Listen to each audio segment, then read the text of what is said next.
pracujem ako produktový špecialista pre spoločnosť Allplan a tak ako už je podľa názvu zrejme, dnes sa budeme venovať constructionu, to znamená podpore prípravy výstavby a zariadenia staveniska. Na úvod malé technické informácie. V prípade otázok nás prosím neváhajte kontaktovať tu na tomto linku priamo v čete, prípadne na technickej podpore na stránke support.sk@allplan.com, prípadne support.cz@allplan.com. Stručne k dnešnému obsahu. Pre zariadenie staveniska dnes budem viac ukazovať ako rozprávať. To znamená, že na úvod si prezrieme nejaké stručné delenie jednotlivých prvkov alebo funkcií, ktoré máme k dispozícii a následne v časti ako na to si ukážeme, ako s nimi pracovať a ukážeme si niektoré vybrané prvky práve týchto funkcionalít. Na úvod delenie tejto funkcie, čo Allplan ponúka. Vo verzii 2024 máme možnosť rozdeliť tieto nástroje pre zariadenie staveniska na nejaké objekty alebo zariadenia staveniska, zemné práce, stavebnú jamu, stavebný žeriav, debnenie monolitických stien, prípadne paženie alebo bednenie výkopov a ďalšie iné. Je to rozdelené aj z toho hľadiska, že niektoré z funkcií sú priamo iba doplnkové, ktoré vám na vaše stavenisko, prípadne na váš objekt, ktorý potrebujete vybaviť, tak vám doplňajú či už rôzne objekty alebo iné súčasti toho staveniska, kdežto druhá časť, ktorej sa dneska taktiež budeme venovať, sú prvky alebo funkcionalita, ktorá je priamo modifikovateľná, to znamená, že ona vám to zariadenie staveniska aj nejak pretvára. Jedná sa hlavne o nejaké zemné práce a taktiež stavebnú jamu. Na úvod by som začal práve zariadením staveniska. Pre zariadenie staveniska jednotlivých prvkov alebo vkladania objektov ich môžeme deliť práve na zariadenie, ktoré ukladáme do Allplanu pomocou nejakého rastra. Tieto objekty ukladáme do Allplanu pomocou buď nejakej trasy, alebo vyberáme si objekty z knižnice. Čiže takto bolo stručne povedané nejaké rýchle delenie základnej funkcionality a následne, ak prejdeme do Allplanu. Vybral som si pre vás jeden referenčný objekt, s ktorým dneska budeme pracovať a budeme sa snažiť aplikovať sem niektoré vybrané prvky. To znamená, že ja si zapnem vybrané fólie. Môžem vidieť, že toto je zhruba nejaká stavba, kde ešte nie sú osadené okná, prípadne výplňové konštrukcie a podobne, ale mám tu už vytvorenú nejaký terén, taktiež nosné konštrukcie, prípadne nejaké doplnkové.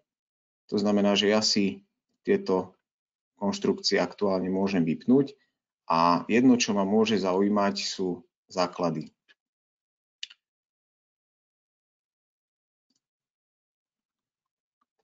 Pôjdem do fólie zariadenia staveniska a následne môžem vidieť, že sa tam nachádza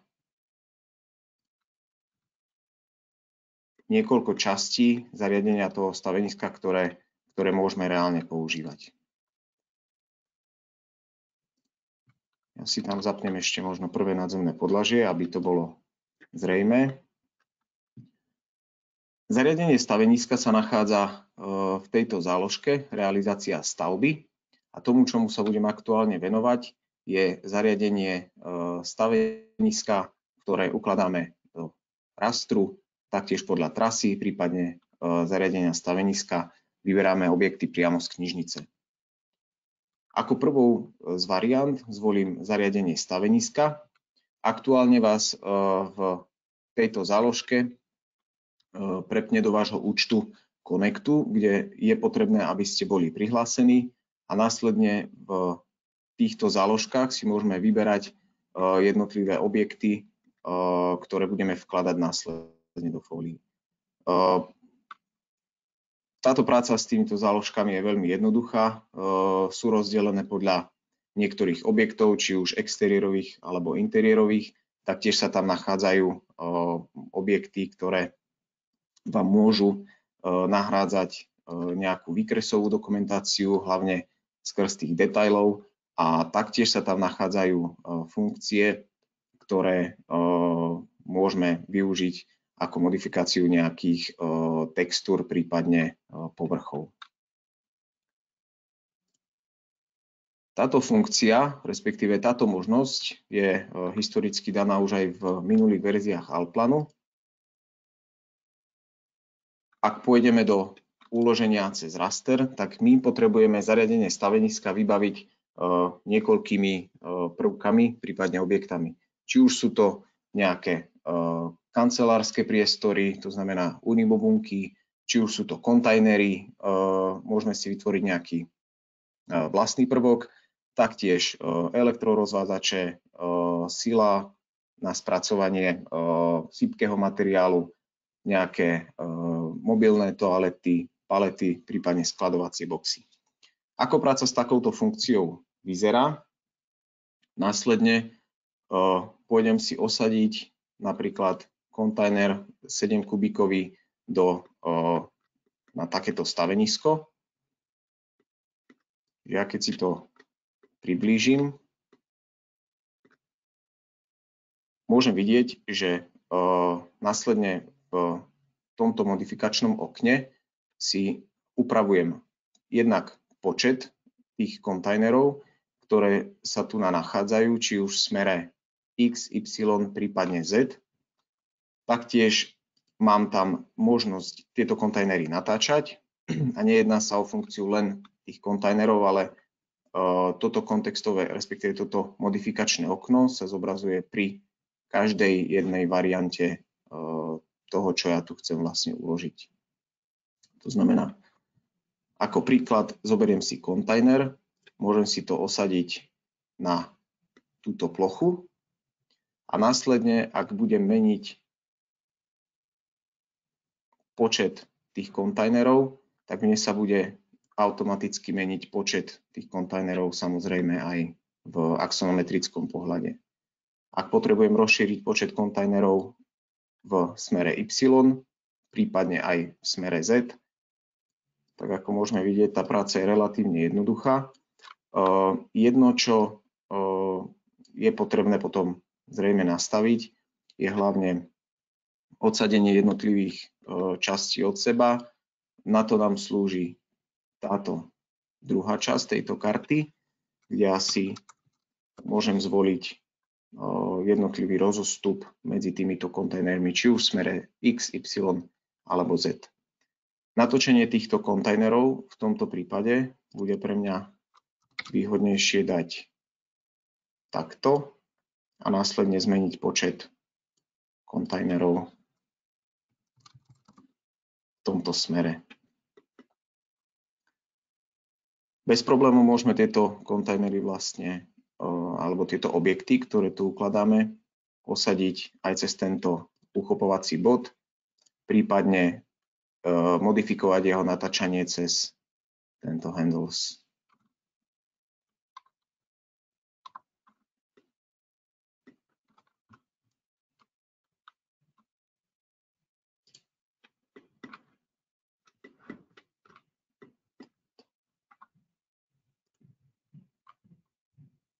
Ak by sme potrebovali urobiť alebo vytvoriť nejaký kancelársky priestor, taktiež na tejto pozícii, tak ako môžeme vidieť, úplne štandardne a jednoducho sa mi zmenia tieto kancelárske priestory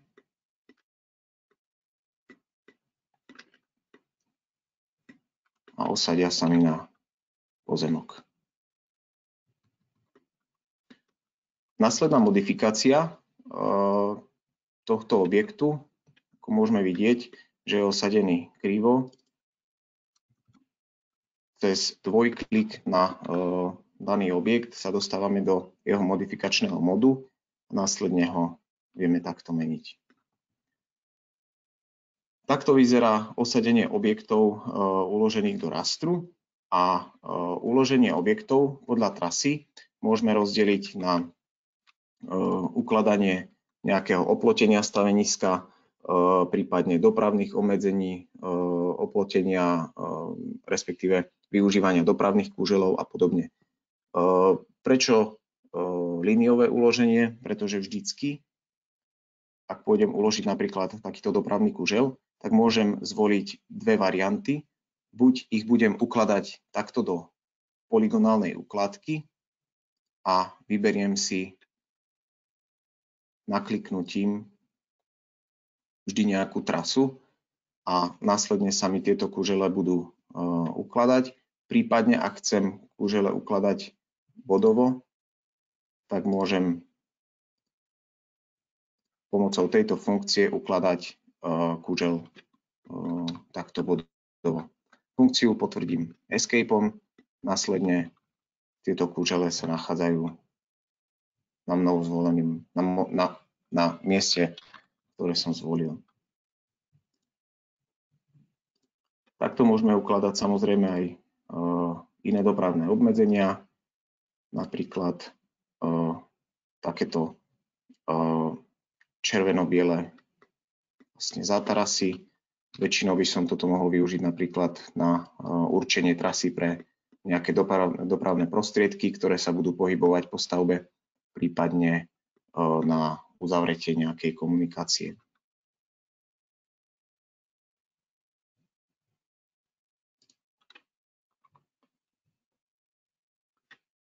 Ako ďalšou veľmi podstatnou a dôležitou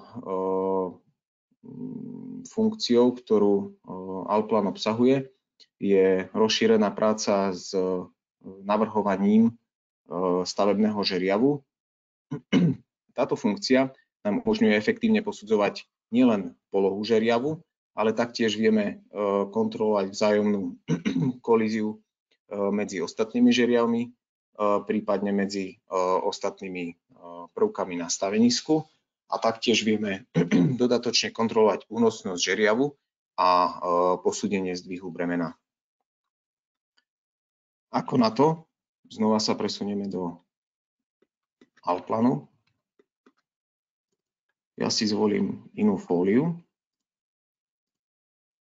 A tu som si už urobil malú prípravu na to, ako niečo, ako práca so žeriavom môže vyzerať. Ja si aktuálne tieto žeriavy vymažem. Nechám si tam iba tento jeden.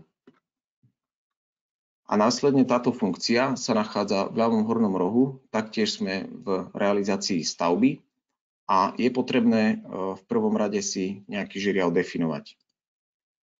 Po zvolení tejto funkcie sa dostávame do modifikačného okna, kde máme buď možnosť zvoliť odkaz na databázu, vybrať si nejaké okrajové podmienky, čo ten daný žeriav musí spĺňať.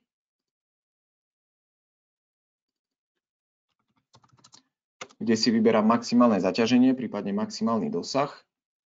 Taktiež si vyberám vnútorné podmienky pre krivku zaťaženia. A následne pri zmene konfigurácie si práve z katalógu vyberám žeriavy, ktoré mi vyhovujú mojim okrajovým podmienkam. Druhou variantou je odkliknúť si odkaz na databázu, kde ja nemám možnosť zmeniť tieto okrajové podmienky, ale práve si modifikujem celý ten žeriav sám a takisto či už väžu alebo výložník modifikujem cez tieto zadávacie okná. V mojom prípade budem používať odkaz na databázu, tak aby som vytvoril nejaký žeriav. Mám možnosť všetky prvky, respektíve podmienky toho žeriavu vysledovať v tejto tabuľke. Ja si môžem vybrať žeriav, ktorý je vysoký 48,7 metra. A následne tento žeriav môžem tu uložiť. Ak ho ukladáme do miesta, kde už sa nejaký žeriav nachádza a je zrejme, že tieto dva žeriavy si budú zavadzať, tak Allplan, alebo konkrétne daný Python part, vás upozorní na to, že pri uložení tohto žeriavu nastáva kolízia a tento žeriav už zasahuje do nejakého iného žeriavu. V tomto prípade si nechám potlačenie hlásenia do ukončenia programu, potvrdím áno. Ja budem tento žeriav totiž ešte modifikovať a následne práve na tomto si ukážeme tú funkciu, ktorú budem požadovať.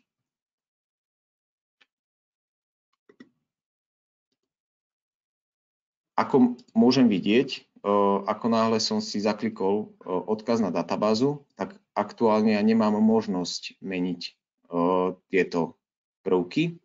Ako náhle by som niektorý z týchto prvkov, ktoré môžem meniť, napríklad dĺžku kotvy môjho základu, zmenil na hodnotu napríklad 2500, tak automaticky aj tento môj žeriav bude upravený a vyberie sa iný typ toho žeriavu.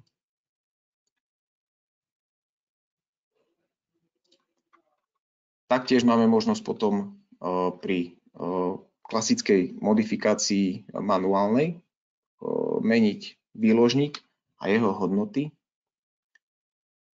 Ale v tomto prípade najpodstatnejšia vec, ktorú budem aktuálne ukazovať, je práve tá, že ak už mám nejaký žeriav vybratý, tak je potrebné vlastne vytvoriť nejakú dokumentáciu o tom, ako tento žeriav bude pracovať. To znamená, ja viem v tomto kontextovom okne, v tejto záložke, vyberať niekoľko vecí, ktoré sa mi práve odkazujú na či už väžu, výložník, základ, dôležitú zónu zaťaženia a takisto nejakú textovú časť. Môžeme začať práve touto väžou, kde ja si viem na základe tejto väže zobraziť jej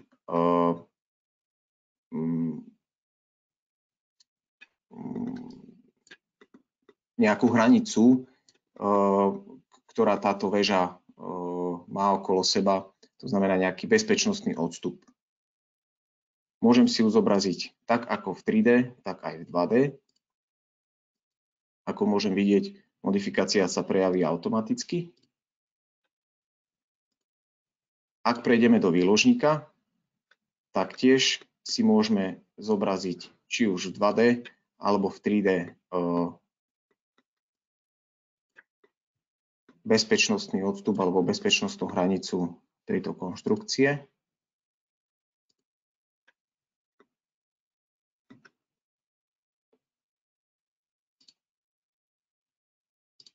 Taktiež si môžeme zobrazovať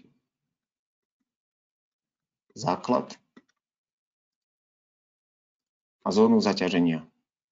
Zóna zaťaženia pre mňa predstavujú práve tieto kruhy, ktoré si môžem či už zapnúť ako 2D podklad, prípadne taktiež v axonometrickom pohľade. Následne môžeme tieto kruhy vyfarbiť fillingom, prípadne doplniť nejakou šrafou alebo vzorom. Ja to väčšinou používam tak, že si práve toto 3D vypnem, kde mi stačí práve iba zóna môjho žeriavu, respektíve toho výložníka. A ako poslednou variantou je textová modifikácia. Jedná sa o tieto texty, ktoré nám hovoria o maximálnom bremene, ktoré môžeme dvíhať na danej dĺžke toho výložníka. Túto textovú časť môžeme pomocou tohto uchopovacieho bodu presúvať na ľubovoľné miesto. Texty sa automaticky prispôsobujú vlastne čitateľnému smeru. To znamená, že ja, ak ich budem presúvať hoď aj na spodné miesto, tak ten text sa mi bude pekne otáčať v smere čítania. Ak by som potreboval zmeniť polohu toho žeriavu, tak to môžem urobiť práve cez tento uchopovací bod a zvolím si miesto tohto žeriavu nejaké iné. Ako môžeme vidieť aktuálne, tak istá práca s kolíziou tohto žeriavu pracuje už aj na tejto úrovni, kedy ja sa postupne presúvam do pozície krytia toho druhého žeriavu a následne sa môj žeriav, ktorý modifikujem, vyfarbuje na zeleno alebo červeno. To znamená, že ak je žeriav zelený, tak to znamená, že pozícia tohto žeriavu je korektná a nezasahuje mi do žiadneho iného bremena.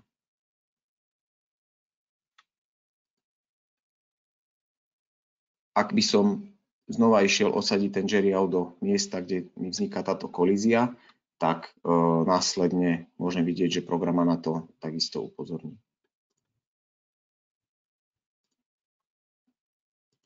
Čiže ja si ho presuniem na korektné miesto. Potvrdím escapeom a žeriav mám osadený na mieste. Pre jednotlivú modifikáciu znova rozkliknem tento žeriav. Mne sa nepáči zobrazenie trasy toho výložníka.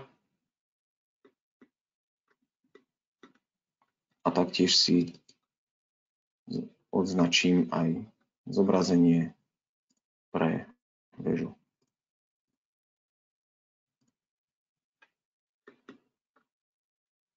Ak by som potreboval zmeniť polohu môjho háku, tak to ide cez uchopovací bod môjho háku a taktiež, ak potrebujem zmeniť natočenie toho žeriavu, tak môžem ho zmeniť cez tento koncový uchopovací bod, ktorý je tu na.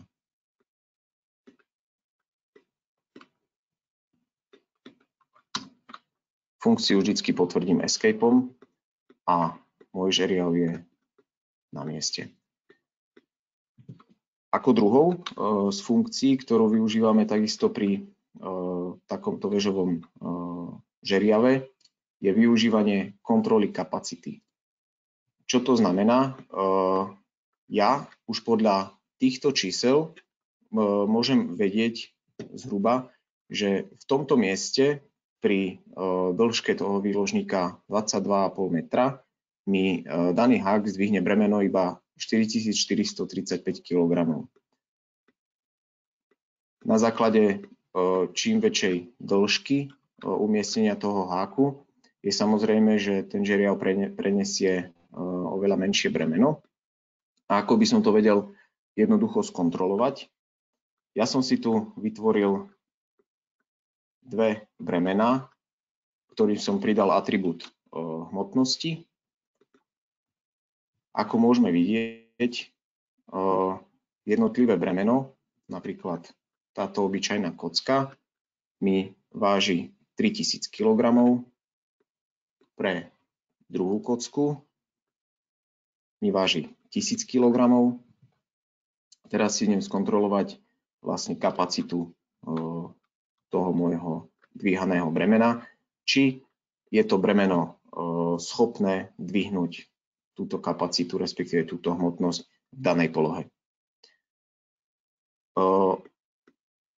Musíme si uvedomiť ešte jednu vec, že práve to bremeno je priamo závislé na svojej polohe, respektíve tá funkcia je závislá práve na polohe toho bremena, čiže on sa musí nachádzať v polohe toho žeriavu, tak aby to bolo dvíhateľné. Následne funkcia vyzerá následovne. Vyberiem si žeriav, odkliknem si ho ľavým tlačidlom. Môžem vidieť, že už je tu na zadaný žeriav číslo 3. Atribút hmotnosť prenosová, to je atribút, ktorý som si práve pridal do tejto kocky a následne si nechám priradiť zdvih. Na priradenie zdvihu odkliknem túto kocku a mne sa ukáže využitie tejto kocky.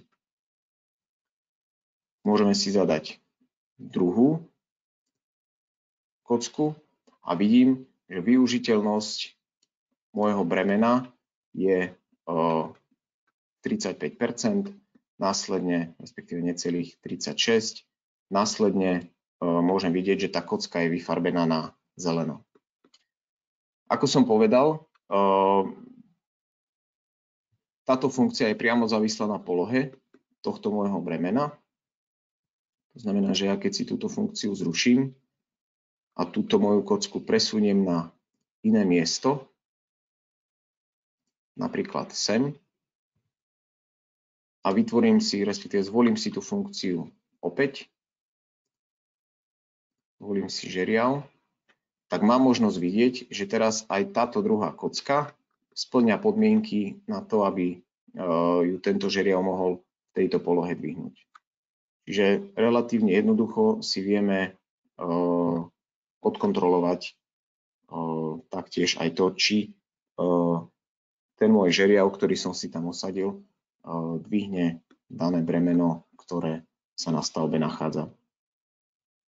Eliminujeme tak situáciu, kde sa jednotlivé bremená musia potom po stavbe presúvať tak, aby bol v prípade nepriaznivých podmienok ten žeriav schopný to bremeno dvihnúť.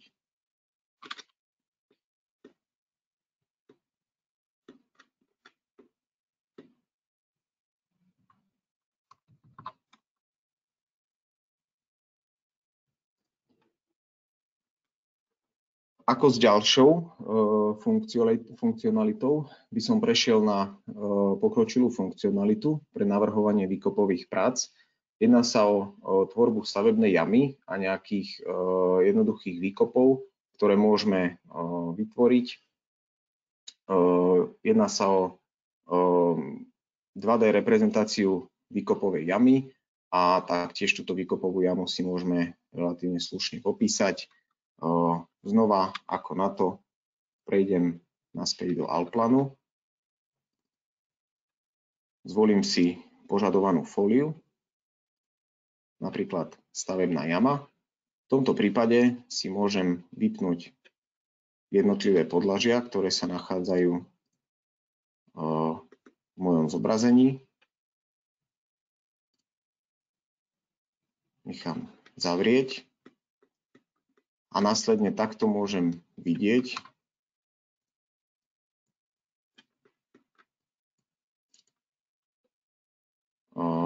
jednotlivé výkopy.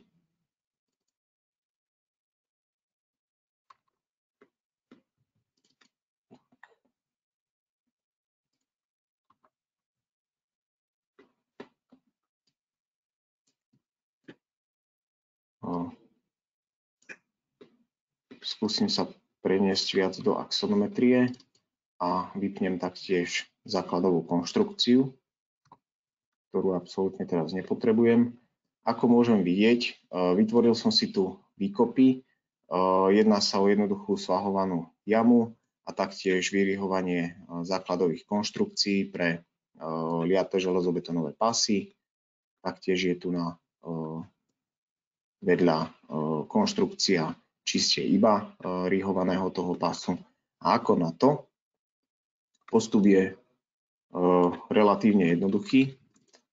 Ja som si zvolil nejaký 3D terén.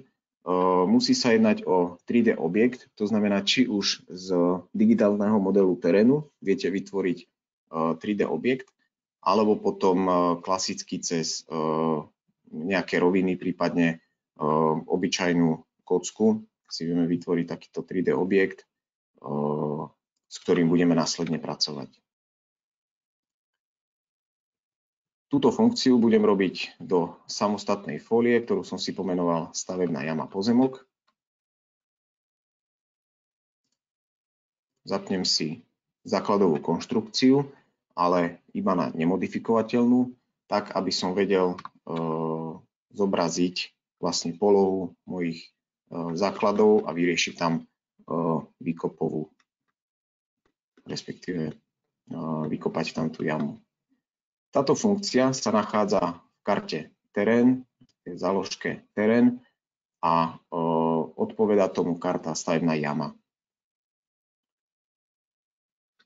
Z tohto môjho 3D objektu je najprv potrebné vytvoriť alebo definovať ju ako stavebná jama. Ako na to využijeme funkciu stavebnej jamy. Ja si ju označím ako pozemok výkopové práce.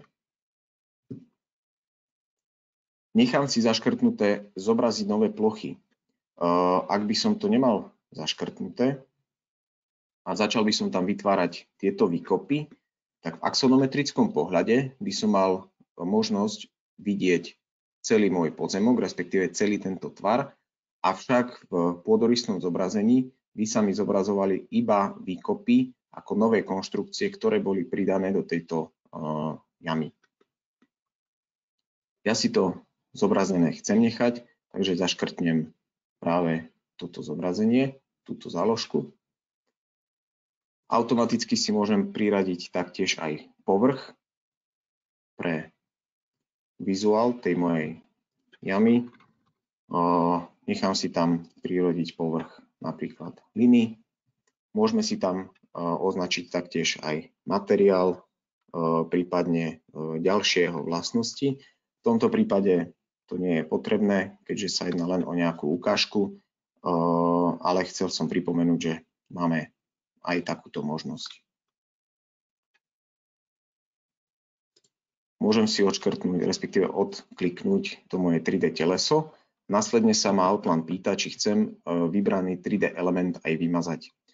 Ak by som povedal, že nie, tak ten môj 3D element, ktorý som si vytvoril v tej predchádzajúcej fólii, prípadne fóliu alebo terén, ktorý ste si vytvorili vy, vám vymaže. Ja v tomto prípade ho vymazať nechcem, takže odškrtnem nie, ale už mám možnosť vidieť, že už tu mám vytvorenú stavebnú jamu, keďže sa mi tam zobrazujú takéto obrysy plochy, ktorú som si previedol na stavebnú jamu. Aby som to mal viditeľné, tak ja si vypnem tento môj 3D terén a ďalej budem pracovať už iba s touto fóliou stavebná jama. Môžeme vidieť, že mne sa zmenil už aj vizuál toho môjho vytvoreného terénu. A následne si budeme vytvárať výkopy a zásypy tejto časti tak, aby som vytvoril korektný výkop pre základovú konštrukciu tohto domu. Na to budeme používať prvú z funkcií, ktorá sa venuje výkopom a násypom plošného tvaru. Po odkliknutí tejto funkcie máme možnosť automaticky zvoliť či už výkop, násyp, prípadne výkop s násypom. Táto tretia možnosť funguje nasledovne. Ak by sme mali tento terén, ktorý by bol členitý, to znamená, že nebol by takýto rovný, ako mám ja teraz, a vytvorili by sme tam nejaký výkop, ktorý by mal výšku tých mojich prác jednak z jednej strany výkopovú, ale z druhej strany by bol nad tým terénom, to znamená, že vytvorili by sa tam násyp, tak následne program by automaticky rozpoznal, či sa jedná o výkop a násyp, a táto modifikácia by sa potom prejavila takisto aj farebným odčlenením toho môjho či už výkopu alebo násypu.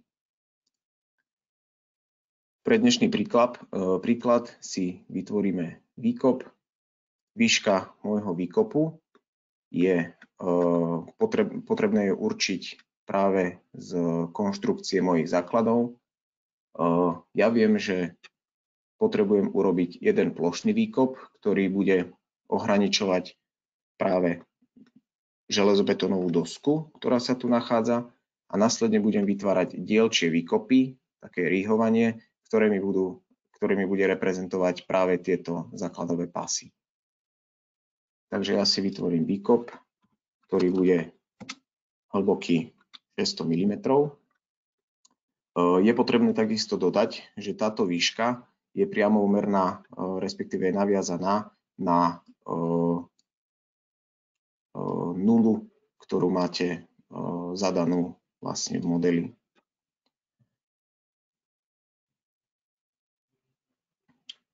Ak si nakreslím tento výkop a vyklikám si tento môj obrys základovej dosky, potvrdím escapeom, tak môžeme vidieť, že mne sa aj v axonometrickom pohľade vytvoril ten obrys, taktiež ho môžem vidieť aj v pohľade a následne je pre mňa dôležité ho modifikovať. Čiže ja si vytvorím odstup 500 mm, tak aby som vedel vytvoriť páženie na túto železobetónovú dosku, tak aby som do okolia tej železobetónovej dosky mohol vytvoriť nejaký pracovný priestor, či už pre robotníkov alebo pre pážiacu konštrukciu. Následne vytvárame sklon toho môjho svahovania, čiže buď si tam môžem zadať stupne a budem vedieť, že môj sklon svahu bude napríklad 70 stupňov, prípadne 50, aby bol väčší. Ako druhou variantou môžem využiť práve to relatívne zadávanie, kde si zadávam práve pomer toho môjho svahovania, či už 2:1. A vytváram tam taktiež možnosť 2D zobrazenia toho môjho výkopu. V tomto prípade je zadaná farba, respektíve filling môjho výkopu.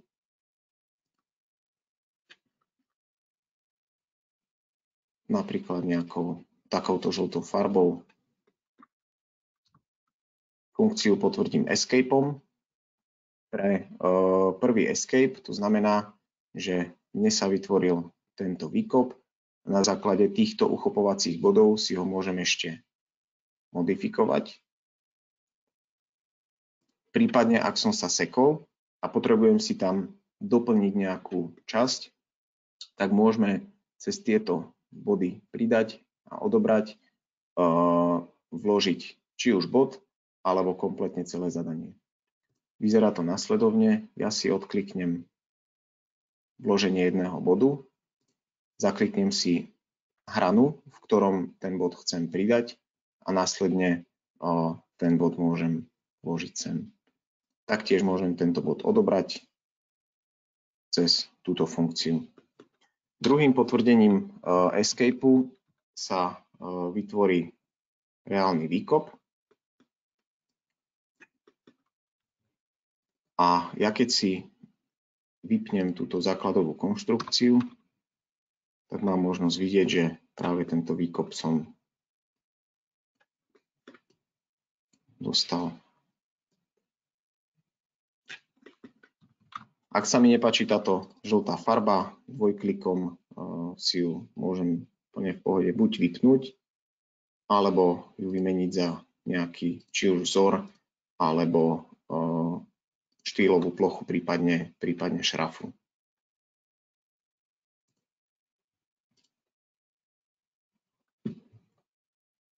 V tomto prípade si to vypnem, potvrdím escapeom.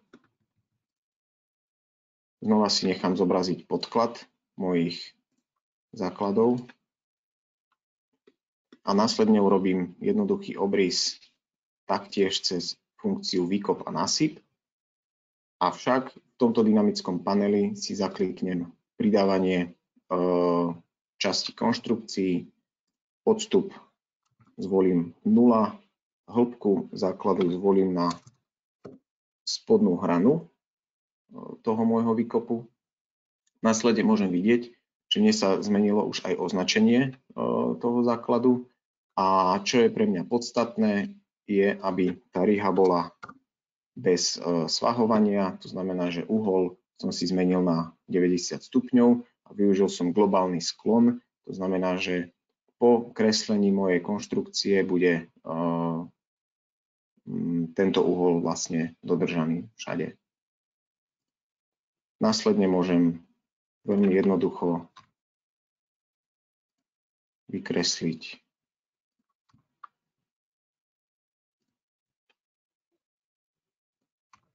tieto základy.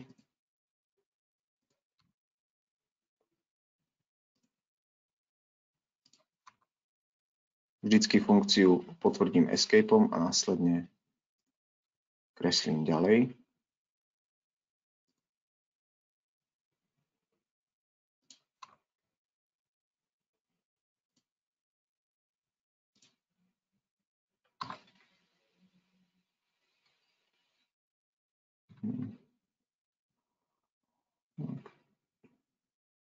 Môžem vidieť, že tu som zadal niekoľko bodov nekorektne. To znamená, že ja to skúsim takto zrušiť. Prípadne v tomto prípade zrejme budem musieť urobiť výkop na novo. Ak by som tam zadal nejakú nekorektnú geometriu, tak program ma samozrejme na to upozorní.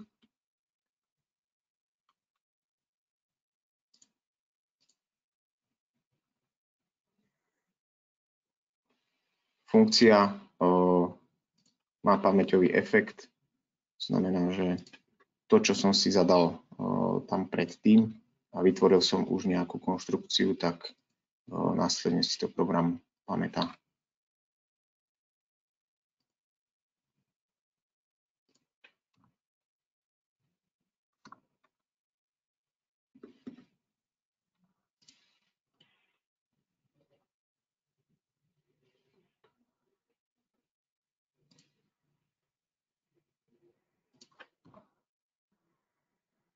Dobre. Nemusím to obkresľovať celé. Znova potvrdením escapeom môžeme vidieť, že nám tu vznikol Python part, ktorý nám reprezentuje práve tieto výkopy. Odkontrolovať si to môžem vypnutím tejto funkcie a mám možnosť vidieť, že mám tu na vytvorené tieto rihy. Čo s tým ďalej? Vieme takúto jamu aj popísať. Na popis budeme využívať či už popisovanie nejakého atribútu, popisovanie výšky. Znamená, že po zakliknutí na daný bod si môžem vybrať relatívnu výšku.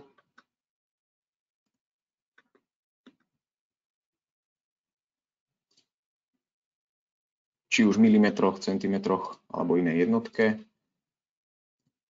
Môžeme použiť typ výšky, či už absolútny alebo relatívny. A taktiež si môžeme zobraziť, respektíve modifikovať symbol popisovania tohto bodu.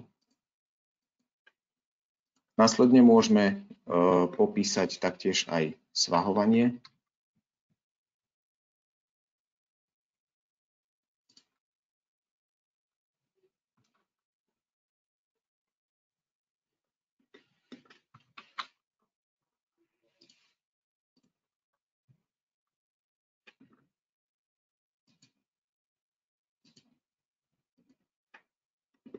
Kde sa mi zobrazí uhol môjho svahu, ktorý sa tam vytvoril v pomere 2:1. Buď to zobrazujeme cez stupne, prípadne cez percentá.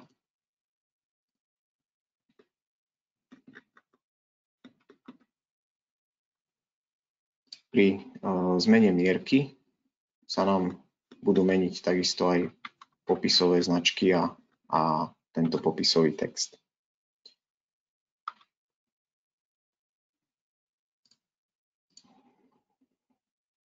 Ďalšou z častí, ktorú by som ukázal, je taktiež funkcia, ktorá nám slúži na vyplnenie nášho výkopu nejakými násypmi, prípadne inou časťou toho násypu. Ako môžeme na krátkej videoukážke vidieť, bude sa jednať o zobrazenie stavebnej jamy. Tieto videoukážky je veľmi jednoduché nájsť aj na našom YouTubeovom kanáli. Taktiež môžeme vidieť, že pri zvolení tejto funkcie si následne danú časť toho násypu pomenujem, vyberiem si reprezentatívnu výšku, v ktorej sa tento násyp má zobraziť. Následne sa mi tento obrys takto vytvorí. Môžeme využívať aj niekoľko tých násypov na sebe. Funguje to nasledovne, že použijeme tú funkciu ešte raz, vytvoríme si tam druhý násyp, akurát spodnú hranu toho násypu určíme buď vo výške hornej hrany toho spodného násypu, alebo si tam zadáme číselnú hodnotu. Vyzerá to v axonometrii, prípadne v pôdorise nasledovne. Vhodné je takisto ešte zmeniť farbu, prípadne zobrazenie tých násypov, tak aby to reálne v projektovej dokumentácii vyzeralo čo najlepšie.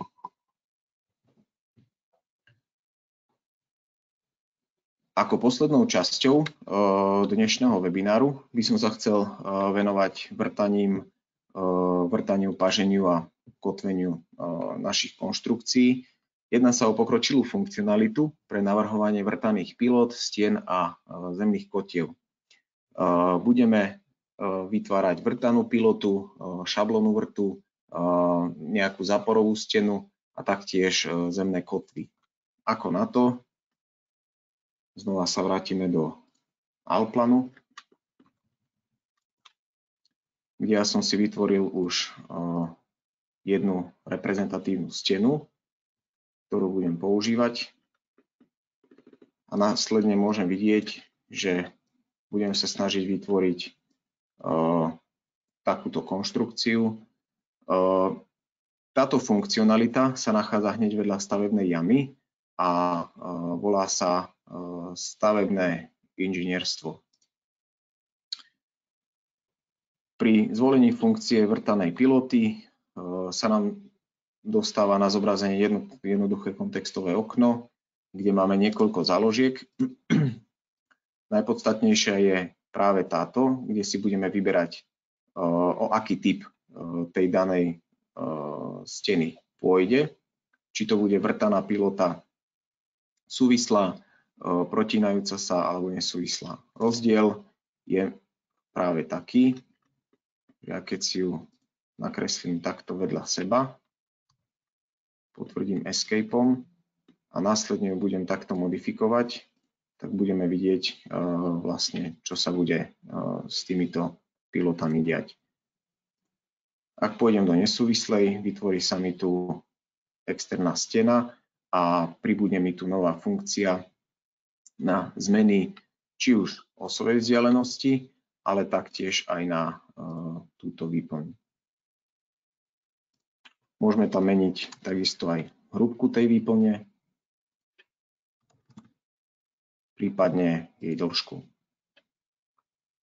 Nie je pravidlo, že dĺžka tej výplne je priamo úmerná alebo rovnaká ako dĺžka tej piloty, čiže tak ako dĺžka piloty, tak aj dĺžka tej výplne sa dá modifikovať samostatne a môžeme si taktiež vybrať aj smer tej výplne, pretože nie je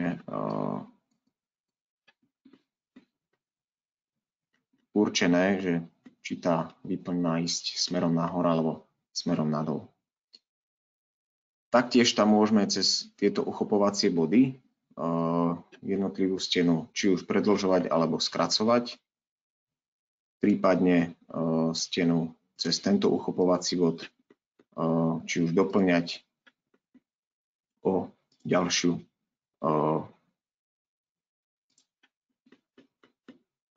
tú vystúženú stenu, ktorá je medzi tými pilotami. Pre informácie môžeme zvoliť postup toho vrtania, prípadne modifikovať nejaké iné atribúty, ako je trieda pevnosti betónu, stupeň vlivu prostredia alebo maximálnu veľkosť zrna v betóne. Taktiež máme možnosť vytvoriť na základe tejto piloty prázdny vrt a môžeme zvoliť pre tieto piloty takisto aj IFC atribút, ktorý bude následne exportovaný do IFCčka s touto hodnotou. Pre zobrazenie môžeme využívať takisto aj zmenu povrchu týchto pilot a taktiež vytvorenie týchto pilot ako 3D teleso polygonálne, prípadne krivkové.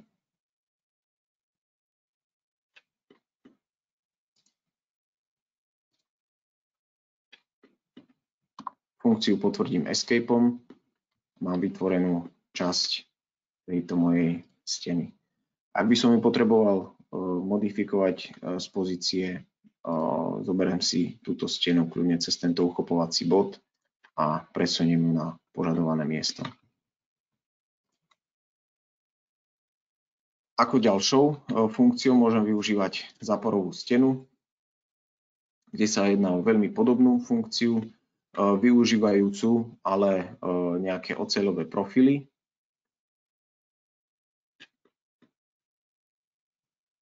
Následne so spodným vrtom, to znamená, že funkcia funguje veľmi podobne ako tá vrtaná pilota. Ja si vytváram cez toto dynamické okno os, v ktorej sa majú tieto moje štetovnice nachádzať.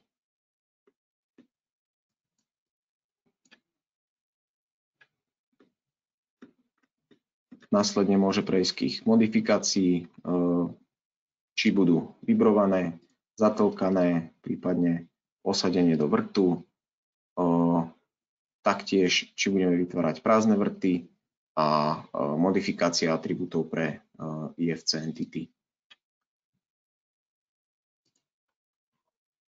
Môžeme meniť osovú vzdialenosť daných profilov, takisto dĺžku profilu, jeho výplň a podobne. Taktiež môžeme za stenou vytvárať aj takéto traverzy. Funkciu znova potvrdím escapeom a následne mám vytvorenú záporovú stenu, prípadne štetovnicovú stenu. Ak by som potreboval túto štetovnicu posunúť v smere Z-ovom, tak to môžem bez problémov využiť pomocou klasickej funkcie posunutia a umiestním si ju na požadovanú pozíciu. Ako poslednou z funkcií, ktorú vám ukážem, je tvorba zemnej kotvy. Odporúčam vám využívať následovný postup. Vytvorím si jednu zemnú kotvu, ktorá bude pre mňa referenčná a následne budem túto zemnú kotvu ukladať. Čiže v rýchlosti táto zemná kotva, môžem vidieť, že už sa mi nachádza tu v zadaní mojej myši. Môžeme modifikovať voľnú časť tejto kotvy. Ak si ju najprv osadím, by bolo zrejme, čo sa bude meniť. Takže ja si môžem zvoliť dĺžku tejto časti injektáže, priemer vrtu, môžem si túto kotvu otáčať vertikálne, prípadne horizontálne.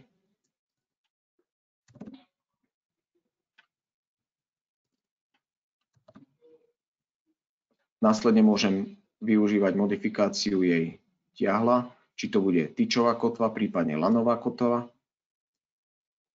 Priemer lana, osová vzdialenosť, tolerancia kuželu. Máme možnosť modifikovať hlavu kotvy.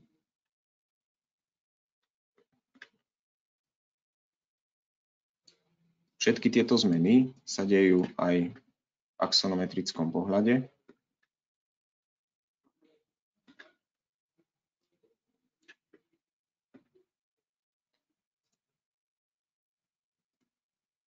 Čiže ako môžeme vidieť, tak všetko nám vlastne ubúda preč.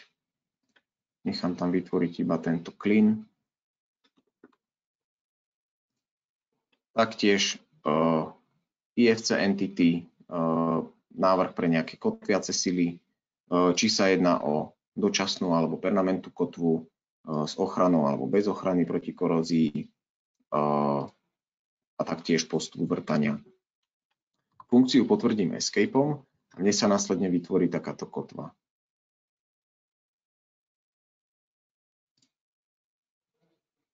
Zvolím si funkciu uloženia zadnej kotvy a následne mám možnosť zvoliť osovú vzdialenosť,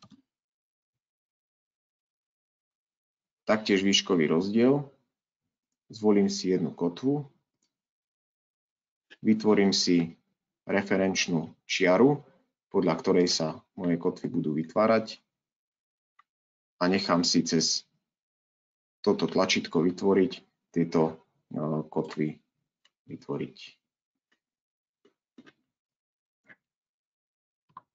Funkciu potvrdím escapeom a mňa sa aktuálne Allplan opýtal, či chcem práve túto pôvodnú, ktorá bola moja referenčná kotva, vymazať. V tomto prípade zvolím áno. Následne môžem tieto kotvy pomocou funkcie posunúť, posadiť na správne miesto. Taktiež ich môžem dať o niečo nižšie. A či už výšku alebo sklon tejto kotvy vieme popísať aj cez túto funkciu.